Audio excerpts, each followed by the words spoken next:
जय हिंद दोस्तों। तो बैठने से क्या होगा, अब कुछ करने की बारी है।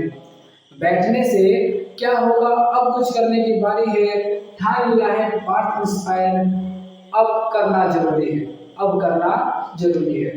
तो आज हम लोग अध्ययन करेंगे मानव नेत्र और रंग बिरंगी संसार का 60 ऑब्जेक्टिव क्वेश्चन। ठीक है, इन 60 ऑब्जेक्टिव क्वेश्चन को अगर बढ़िया तरीका से याद कर लेते हो, सर्व कर लेते हो, तो इससे बाहर कुछ नहीं आएगा। यानी कि मानव नेत्र और रंग बिरंगी संसार चैप्टर का काम समाप्त हो जाएगा। ठीक है ना। तो इसलिए आप लोग लाइन बाई लाइन से क्वेश्चन को करते जाएं और इसका नोट्स भी बनाते जाएं, ताकि आने वाले एग्जाम में आपको बहुत से बहुत मदद मिले। ठीक है ना। तो बारी बारी सारे क्वेश्चन हम लोग सॉल्व करेंगे। तो यहाँ पे पहला क्वेश्चन दिया है, मानव नेत्र के किस भाग पर किसी वस्तु का प्रतिबिंब बनता है। ठीक है, तो ऑप्शन नंबर ए दिया है कार्निया, बी दिया है परितालिका, सी दिया है पुतली, डी दिया है रेटिना या दृष्टिपटल। तो मानव नेत्र के किस हिस्से पर वस्तु का प्रतिबिंब बनता है, तो आप लोगों को पता होना चाहिए रेटिना या दृष्टिपटल। रेटिना या दृष्टिपटल जो होता है, इस वस्तुओं का क्या बनता है, वो प्रतिबिंब बनता है। तो इसका डी नंबर ऑप्शन जो होगा वो करेक्ट होगा। नेक्स्ट क्वेश्चन की ओर चलते हैं। नेक्स्ट क्वेश्चन है वो, तारों के टिमटिमाने की व्याख्या किस सिद्धांत पर आधारित है। यानी कि आकाश में क्या होता है कि हम जब देखते हैं तो तारे टिमटिमाते हुए प्रतीत होते हैं। तो प्रकाश की किस परिघटना की वजह से तारे टिमटिमाते हैं। तो ऑप्शन नंबर ए दिया है प्रकाश के अपवर्तन के कारण, दूसरा ऑप्शन है प्रकाश के प्रकीर्णन के कारण। ठीक है, सिद्धांत का वही कारण, सिद्धांत एक ही हुआ। ठीक है, वर्ण विक्षेपण का सिद्धांत, और 14 ऑप्शन दिया है इनमें से कोई नहीं। तो आपको तो कई बार पता है कि वायुमंडलीय अपवर्तन के कारण जो तारे होते हैं वो टिमटिमाते हुए प्रतीत होते हैं। तो इसका ए नंबर ऑप्शन जो होगा वो सही होगा। ठीक है, नेक्स्ट क्वेश्चन देखते हैं। नेक्स्ट क्वेश्चन दिया है, मानव नेत्र में किसी वस्तु का बना प्रतिबिंब होता है।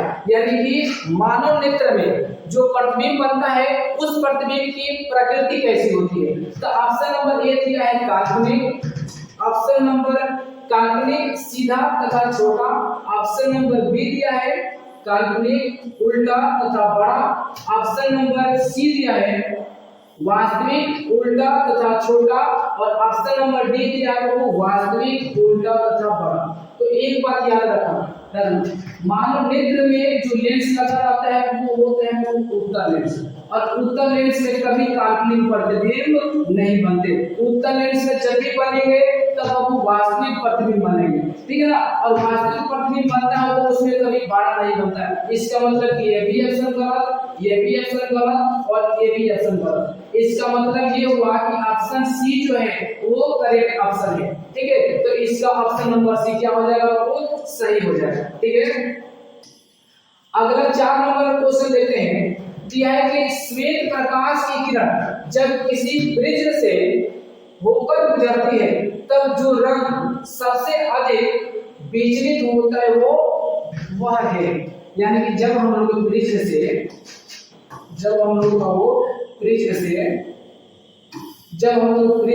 श्वेत प्रकाश को गुजारते हैं, तो गुजारने के बाद इस प्रकाश का अपवर्तन होता है, और अंत में जब निकलता है तो ये 7 रंगों में विभक्त हो जाता है। ठीक है ना। तो इसमें सबसे ज्यादा विचलन किसका होता है, तो बाबू ब्रैगनी का सबसे ज्यादा इसमें विचलन होता है। तो ऑप्शन नंबर जो सी होगा वो करेक्ट हो जाएगा।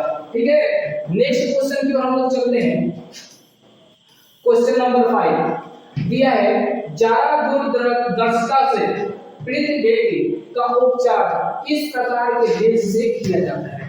जैसे कि आप लोगों को बताए हैं कि जो जरा दृष्टि दोष होता है, इसमें नजदीक की वस्तु को भी नहीं देख पाते हैं और दूर स्थित वस्तु को भी स्पष्ट रूप से नहीं देख पाते हैं। यानी कि इस प्रकार के जो दृष्टि दोष होते हैं उसमें निकट दृष्टि दोष और दूर दृष्टि दोष दोनों एक साथ होते हैं। ठीक है, तो इन दोनों दोष को दूर करने के लिए इन दोनों लेंसों की आवश्यकता होती है। तो इन दोनों लेंसों को ना एक दूसरे में सम्मिलित करके बनाया जाता है, जिसका नाम होता है बाइफोकल लेंस।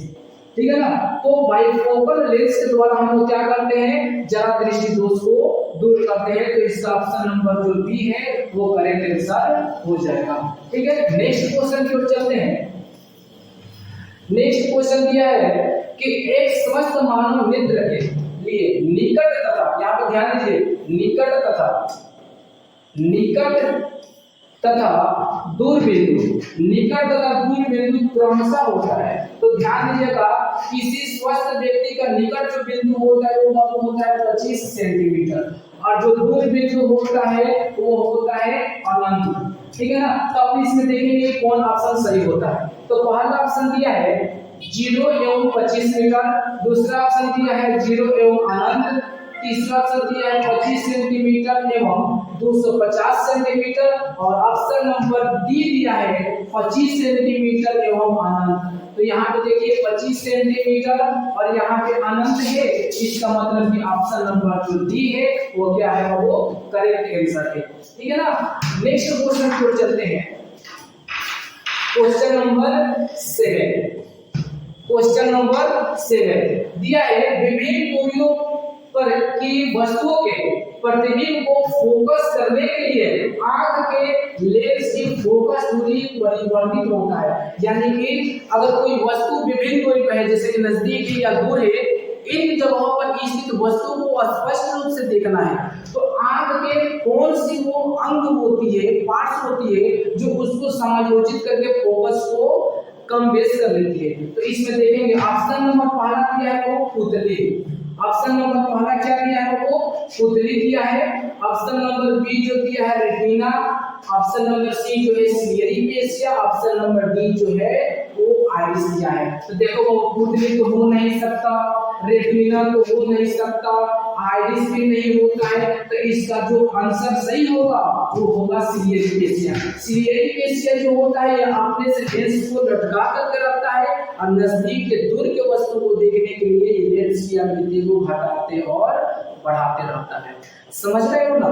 नेक्स्ट क्वेश्चन की हम लोग चलते हैं बाबू, नेक्स्ट क्वेश्चन की ओर चलते हैं। तो अगला क्या है कि विभिन्न दूरियों पर की वस्तुओं के प्रतिबिंब को फोकस करने के लिए आंख के लेंस की फोकस दूरी परिवर्तित होता है। तो इसमें भी यही आंसर सही होगा। इसमें भी बाबू जो है ऑप्शन नंबर सी सही होगा। जो सिलियरी मांसपेशियां है वो फोकस दूरी को परिवर्तित करने का कार्य करता है। ठीक है, नेक्स्ट क्वेश्चन की ओर चलते हैं। नेक्स्ट क्वेश्चन दिया है वो, ये बहुत ही इंपॉर्टेंट क्वेश्चन है, इसको ना आपको जीवीए लगाना, ठीक है ना। ये कई बार एग्जाम में पूछे गए हैं, इसको आपको जीवीए लगाना। जो नेत्र दूर स्थित, यहाँ पे ध्यान देने की बात है, दूर स्थित वस्तुओं को स्पष्ट नहीं देख पाता है।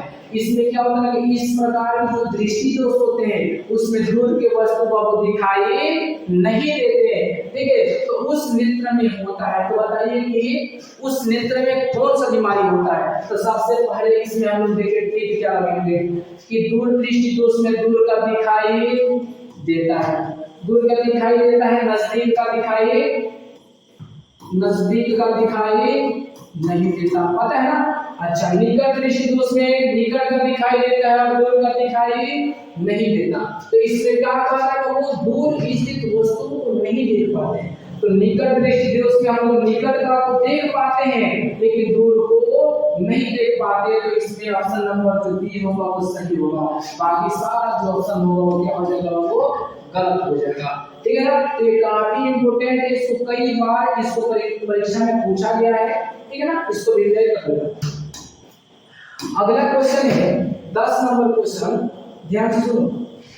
10 नंबर का है कि किस दृष्टि दोष में किसी वस्तु का प्रतिबिंब रेटिना के आगे बनता है।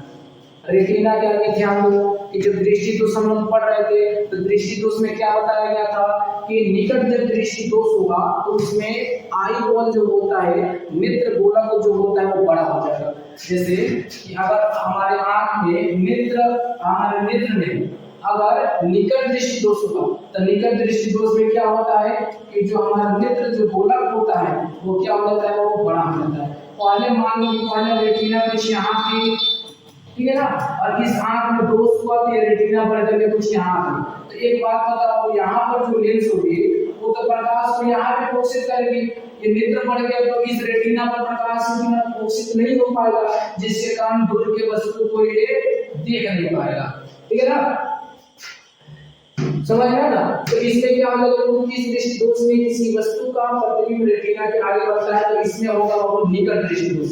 निकट दृष्टि दोष में नेत्र गोलक बढ़ जाता है, जिसके कारण निकट जिसमें क्या होता है कि जो प्रतिबिंब बनता है वो रेटिना के बाहर ही बन जाता है जलीय कचाव द्रव में। ठीक है ना, तो ऑप्शन नंबर ए जो होगा सही हो जाएगा, दूर दृष्टि दोष नहीं होगा, जला दृष्टि दोष नहीं होगा और इनमें से कोई भी आंसर नहीं होगा। ठीक है ना, अगले क्वेश्चन की ओर चलते हैं।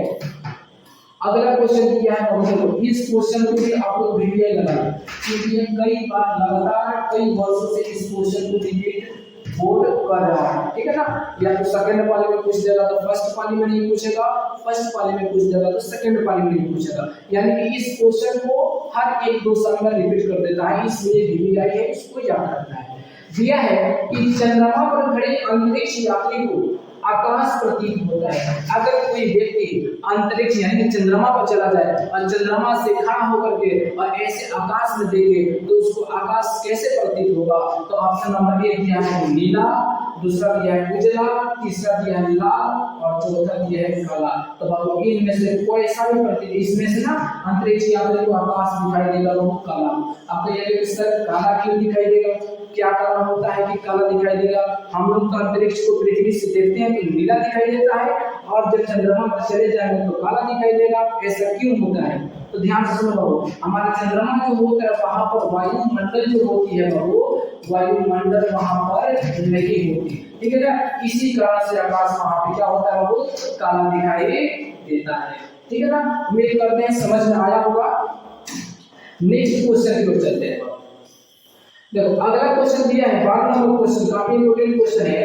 करेंगे श्वेत रंग कितने रंगों के मेल से बना होता है? यानी कि जो श्वेत रंग आप लोग देखते हैं ना, तो कई रंगों को मिलाया जाएगा तो श्वेत रंग बनेगा। तो इसमें ऑप्शन देखते हैं हम, दिया इसमें पहला दिया ऑप्शन 3, दूसरा दिया है 4, तीसरा दिया है 5 और चौथा दिया है 7। तब हम 3 रंग से नहीं बनेगा, 4 रंग से भी नहीं बनेगा, 5 रंग से भी नहीं बनेगा, लेकिन जब हम लोग 7 रंग को आपस में मिलाएंगे तो उससे एक नया जो रंग बनता है वो होता है श्वेत। ठीक है ना, तो 7 रंगों को मिलाने से हमें कौन सा रंग मिल जाता है वो श्वेत रंग मिल जाता है। तो इसका ऑप्शन नंबर जो डी है वो करेक्ट हो जाएगा। ठीक है ना, नेक्स्ट क्वेश्चन की ओर चलते हैं। ध्यान नंबर 13 जो क्वेश्चन है इसमें कह रहा है, ध्यान दो कि इंद्रधनुष का बनना किस परिघटना पर आधारित है। कभी कभी आप लोग वर्षा के समय में देखते होंगे कि आकाश में 7 रंगों की एक अर्धवृत्ताकार पट्टी दिखाई देती है। ठीक है, उस अर्धवृत्ताकार पट्टी को हम लोग इंद्रधनुष के नाम से जानते हैं।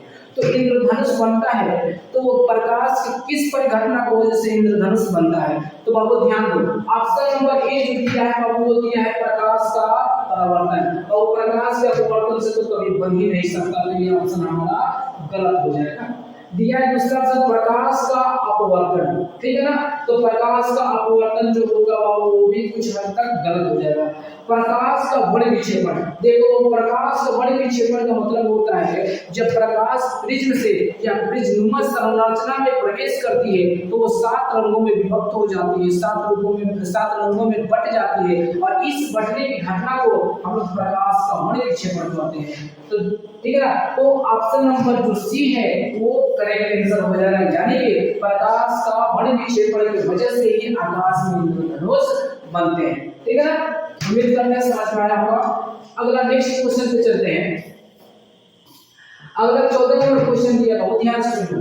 जो नेत्र निकट स्थित, बहुत ध्यान दो, जो नेत्र निकट स्थित वस्तु को साफ नहीं देख पाता, ठीक है ना, नजदीक के वस्तु को साफ नहीं देख पाएगा, ठीक है ना, और देख सकता उस नेत्र में होता है। अगर किसी व्यक्ति के नेत्र में दोष हुआ है, ठीक है, जिस दोष के कारण वह नजदीक के वस्तु को नहीं देख पाते और दूर के वस्तु को देख लेते हैं, तो उनके नेत्र में कौन सा बीमारी हुआ? तो ऑप्शन देखेंगे। पहला दिया है दूरदृष्टि दोष। तो दूरदृष्टि दोष से क्या होता है कि दूर का तो देख लेते हैं लेकिन नजदीक का नजदीक का बाबू हम लोग नहीं देख पाते। तो नजदीक का नहीं देख पाते इसका मतलब उसके नेत्र में कौन सा बीमारी हुआ है बाबू? दूरदृष्टि दोष हुआ है। तो हमारा पहला ऑप्शन निकल चुके, इसका मतलब ये सारे ऑप्शन क्या हो जाएंगे बाबू? गलत हो जाएंगे। ठीक है ना। अब अगला क्वेश्चन पे चलते हैं बाबू। अगला क्वेश्चन दिया है, बहुत ही सुंदर क्वेश्चन दिया है, ये बहुत ही इंपॉर्टेंट क्वेश्चन है बाबू। इस क्वेश्चन को आप लोग देखते करना, क्योंकि ये कई बार क्वेश्चन को पूछा गया है। ठीक है ना। कह रहा है क्वेश्चन कि सामान्य मानव नेत्र के दुर्बिंदु होता है, यानी कि बताइए कि अगर कोई इंसान है और वो स्वस्थ है, उसके नेत्र में किसी प्रकार का कोई दोष नहीं है, तो बताइए कि वो कितना दूर देख सकता है?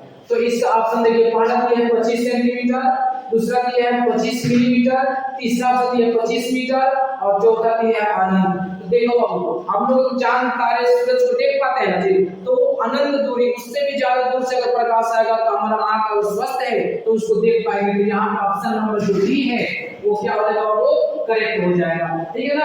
अगला क्वेश्चन देखते हैं बाबू, ध्यान दो, ये इंपॉर्टेंट है, इसको आप खुद कर लीजिएगा। अगला क्वेश्चन दिया है कि निकट दृष्टि दोष वाले व्यक्ति के चश्मे में होता है। अगर किसी व्यक्ति को मान लो कि अगर निकट दृष्टि दोष हो गया और उस दोष को ठीक करने के लिए अपने चश्मे में किस प्रकार का लेंस लगाएगा? तो यहाँ पर दिया था, वो पहला दिया है उत्तल लेंस, दूसरा दिया है आउटर लेंस, तीसरा दिया है बेलनाकार लेंस और चौथा दिया इनमें से कोई नहीं। तो देखो, जब भी निकट दृष्टि दोष होगा तो उसमें हम लोग आउटर लेंस का उपयोग करेंगे। तो ऑप्शन नंबर डी जो है इसका राइट आंसर है। ठीक है ना। अगला क्वेश्चन पे चलते हैं। अगला क्वेश्चन है, ध्यान दो, कह रहे कि मानव नेत्र में उपस्थित लेंस है। अच्छा, एक बात बताइए, एक बात हम कई बार रिपीट कर चुके हैं कि मानव का जो नेत्र होता है उसमें उत्तल लेंस पाए जाते हैं। ठीक है ना। ऑप्शन देखते हैं, पहला ऑप्शन ये उत्तल लेंस, दूसरा कोई लेंस नहीं होता और उत्तल लेंस में से कोई नहीं। बाबू ध्यान दो कि मानव नेत्र में हमेशा क्या होता है? वो उत्तल लेंस होता है। काफी ज्यादा इंपॉर्टेंट है, इसको भी आप लोग देख कर लो। ठीक है ना। अगला क्वेश्चन देखेंगे। अगला क्या ध्यान क्या है कि निम्न में से किस दृष्टि दोष में नेत्र को क्रिस्टलीय लेंस धुंधला अपारदर्शी हो जाता है? यानी कि वो कौन सा दृष्टि दोष है जिस दृष्टि दोष में व्यक्ति के जो क्रिस्टलीय जो भाग होती है, यानी कि जो कार्निया होती है ना, वो धुंधली हो जाती है। तो बाबू एक आप लोगों को बात बताए थे, दृष्टि दोष में बताए थे कि मान लीजिए कि ये हमारा नेत्र हो गया, ठीक है ना, ये हमारा नेत्र हो गया, ठीक है ना। नेत्र के सामने वाला भाग बनाए है, ध्यान से देखो, ये नेत्र हो गया। तो नेत्र की ये वाला जो भाग है ना, ये जो दिखाई देता है, इस वाले भाग को हम लोग बोलते हैं वो कार्निया।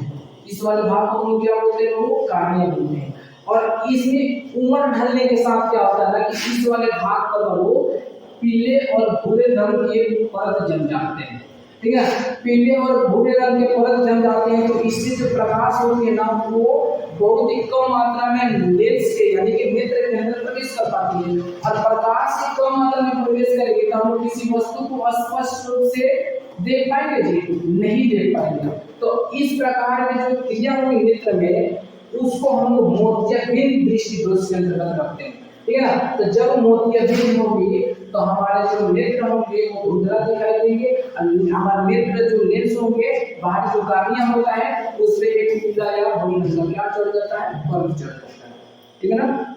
तो ये काफी इंपॉर्टेंट क्वेश्चन है, जिसको आप लोग ध्यान में रखिएगा। ठीक है। अगला ऑप्शन दिया है, अगला क्वेश्चन सुनो, कह रहा है कि स्पेक्ट्रम प्राप्त करने के लिए किसका उपयोग किया जाता है? ठीक है। अगर आपको वर्णपट, स्पेक्ट्रम को हम लोग एक और नाम वर्णपट के नाम से जानते हैं। अगर आपको कभी स्पेक्ट्रम प्राप्त करना है, आपको देखना है कि क्या सच में श्वेत जो प्रकाश होती है वो 7 रंगों में विभक्त हो जाती है, तो इसको देखने के लिए एक हमें ब्रिज की आवश्यकता पड़ेगी। इसकी आवश्यकता पड़ेगी लोगों ब्रिज। तो ब्रिज में जब हम लोग श्वेत प्रकाश को आपतित कराएंगे, ये जब अपवर्तित होगा तो बाहर निकलेगी तो 7 रंगों में ये विभाजित हो जाएगी। ठीक है ना। तो स्पेक्ट्रम प्राप्त करने के लिए देखिए हमें क्या चाहिए। पहला दिया है कांच की सिल्ली, ये बाबू नहीं होगा। दूसरा ऑप्शन दिया है अवतल दर्पण, ये भी बाबू नहीं होगा। तीसरा दिया है उत्तल लेंस, बाबू ये भी नहीं होगा। चौथा ऑप्शन नंबर डी दिया है फ्रिज, तो ये बाबू फ्रिज में एकदम राइट आंसर है, ये हमारा क्या हो जाएगा, सही हो जाएगा। इसको ध्यान में रखिएगा, ठीक है। अगला क्वेश्चन देखते हैं बाबू। अगला क्वेश्चन 20 नंबर क्वेश्चन दिया है कि दीर्घ दृष्टि दोष के निवारण के लिए उपयोग किया जाता है। अगर किसी व्यक्ति के आंख में दीर्घ दृष्टि दोष हो गया तो उस दोष के निवारण के लिए हम कौन सा लेंस लगाएंगे, क्या लगाएंगे, मतलब क्या करेंगे।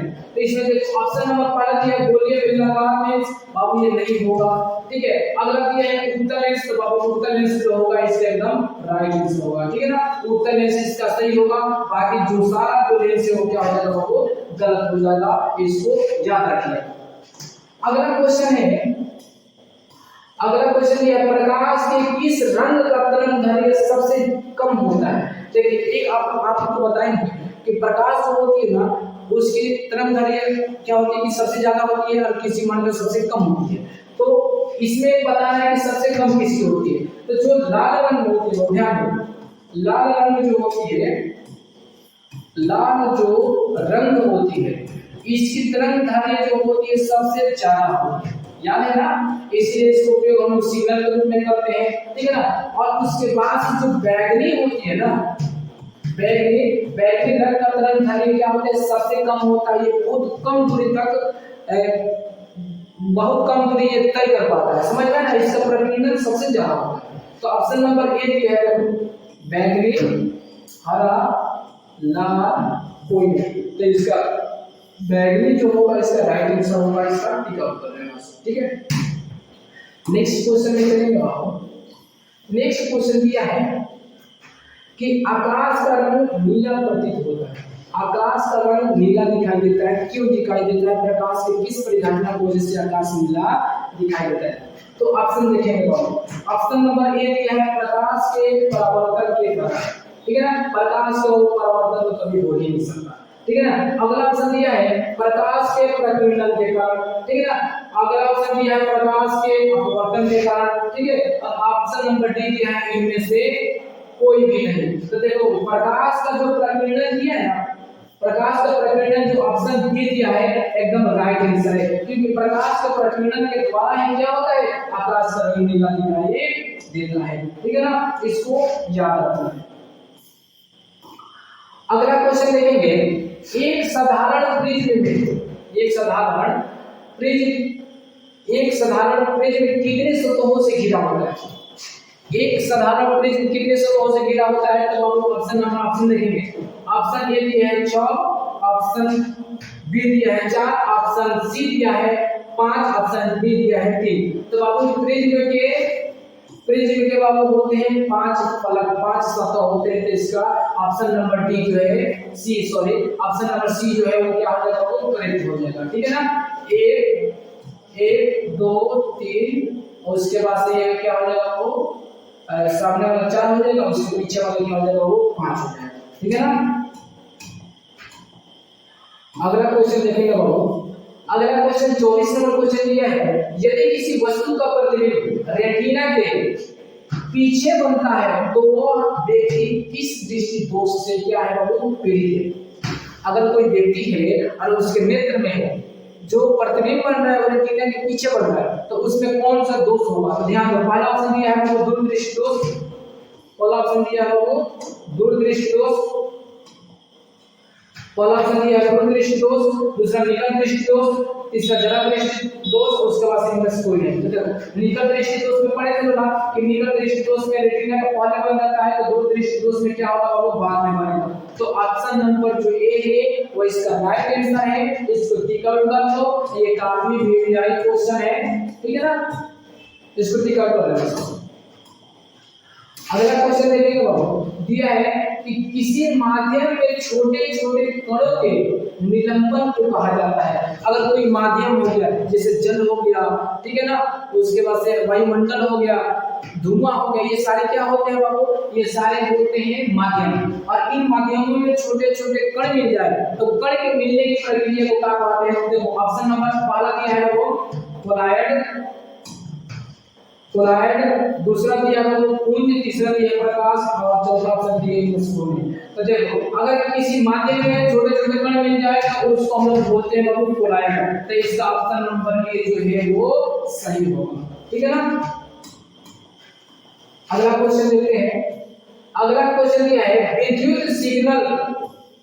अगला क्वेश्चन वो दिया है, ध्यान दो।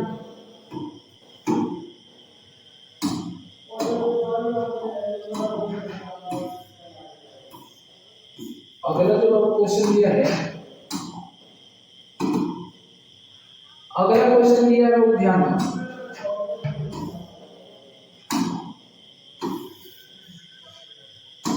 अगला क्वेश्चन दिया है विद्युत सिग्नल कौन उत्पन्न करता है। यानी कि जब हम लोग किसी वस्तु को देखते हैं, ठीक है, तो हमारे नेत्र में उसका प्रतिबिंब बनता है। तो प्रतिबिंब बनने के बाद उसका सिग्नल कौन मस्तिष्क के पास भेजता है। तो ऑप्शन सुनिए। ऑप्शन नंबर ए दिया है वो परितालिका, ऑप्शन नंबर बी दिया है प्रकाश सुग्राहिका, ऑप्शन नंबर सी दिया है पुतली और इसमें से ऑप्शन नंबर डी इसमें से सभी। तो ध्यान दो, परितालिका को इसका काम होता है लेंस को छोटा बड़ा करने का। प्रकाश स्नायु जो सुग्राही जो होता है ना, लेंस के जो पीछे वाला जो रेटिना इसके पास सिग्नल भेजता है, तो ये सिग्नल सीधे मस्तिष्क के पास लेकर के जाता है। तो ऑप्शन नंबर जो बी होगा वो सही हो जाएगा, ठीक है ना। प्रकाश सुग्राही जो होता है इसका काम होता है विद्युत सिग्नल भेजने का, ठीक है ना। अगला क्वेश्चन देखते हैं। अगला क्वेश्चन है बाबू, ये इलेक्ट्रिक चीज में कभी हो जाता है।